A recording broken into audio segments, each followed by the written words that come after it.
Tässä on nyt tarkoitus vähän esitellä teille piirtämisjumppaa ja tehdään erilaisia harjoitteita. Jos et osaa piirtää, niin se ei haittaa yhtään mitään. Oikeastaan piirustustaito voi olla vaan haittana. Valitaan vähän muutamia liituja, sopivan värisiä ja kokoisia, vähän niin kuin mielen mukaan, mitä huvittaa. Liitua voi pitää kädessä tällä tavalla, niin kuin liituja yleensä pidetään, tai sä voit pitää vaikka tällä tavalla, kokeilla, lähteekö erilaista viivaa, voit vähän hipsutella näin. Aina tulee erinäköistä, jos sä painat kovempaa, tulee erilaista jälkeä. Ei ole väliä, niin kuin, että nyt tässä yritetään piirtää jotain näköistä, vaan nyt leikitään näillä liiduilla ja tällä piirtämisen ajatuksella. Voidaan kokeilla vähän, jos piirtää tällä ranteen kautta tai sitten jos on käsi jäykkänä ja liikuttelee koko kroppaa, millä tavalla se niin kuin vaikuttaa siihen viivaan. Ja voidaan koittaa piirtää suoraa viivaa eri tavoilla. Se on yllättävän vaikea piirtää suoraa viivaa. Jos me vähän tökitään, tällä liidun käytöllä saadaan erilaista jälkeä aikaa. Kun välillä vähän painaa kovempaa ja välillä hitaampaa, että saadaan tehtyä varjostuksia. Ja piirustuksethan on täynnä tällä tavalla tehtyjä asioita.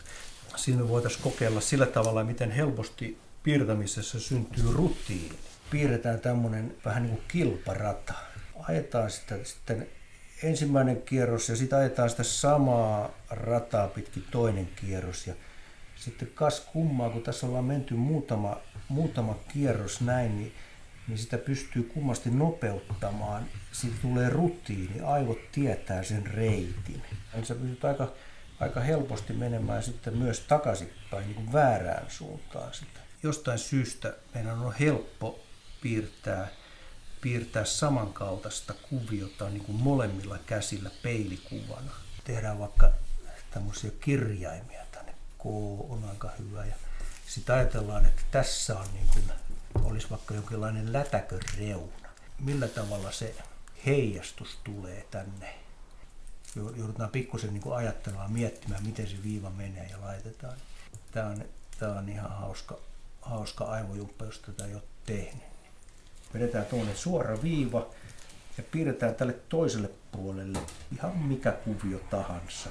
Tämmöinen. Tämä syntyi rutiinilla, sillä samalla rutiinilla, kun mä ajettiin sitä rallirataa äsken.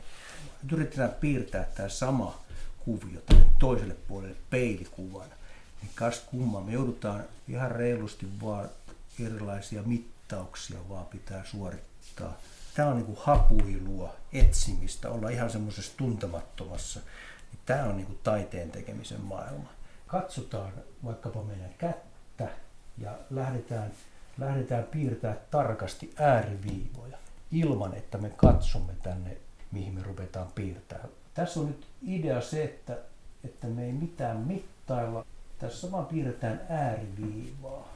Ja se, mitä tänne tulee, tänne paperille, se on vaan rekisteröi näitä ryppyjä ja pykäliä. Ja hitaasti teette, joka ihopoimu vaan rekisteröidään. Ja ideahan ei ole siinä, että tässä tehdään nyt näköistä. Mun peukalosta tuli tollanen ja etusormi täysin suhteeton. Mutta jos tämän maailman siirtää sitten tämän mittailun maailmaan, mikä meillä oli täällä, ollaankin jo piirtämisen maailmassa.